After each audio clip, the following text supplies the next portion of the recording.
This is Christopher Boyd, and this is my Intro to Max. I have a respectable amount of both programming and audio experience, and I've toyed around the Max tutorials before. So the exercises didn't give me any drastically aha moments or revelations. There were a couple of things from the text that provided a little clarification, like the differences between the striped signal cables and the solid message cables. In reality, however, I found the process slightly cumbersome, particularly with the constant need to switch between using the mouse to place and connect objects, and the keyboard to specify the objects or parameters. Even the keyboard shortcuts don't seem to completely get rid of the need for the mouse. This may be an area worth more attention of my time. I like the concepts of the text, of explaining both theory and practice, and I think the practical exercises of programming Max can help introduce and reinforce the associated theories.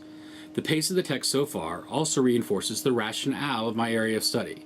The disparate levels of knowledge within different areas of music technology, among even those specializing in the field, lead to a great deal of inefficiency in learning.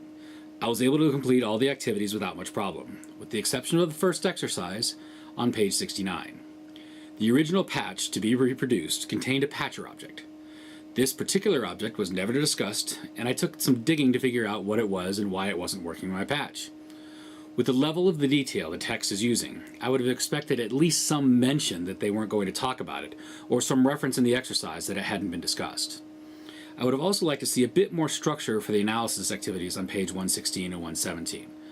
Though what it does, or what does it do, was a very general request and didn't really demand much actual analysis.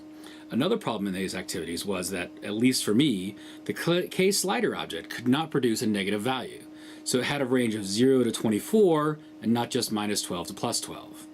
Just for giggles, I adjusted the patch with a minus object to create the intended effect.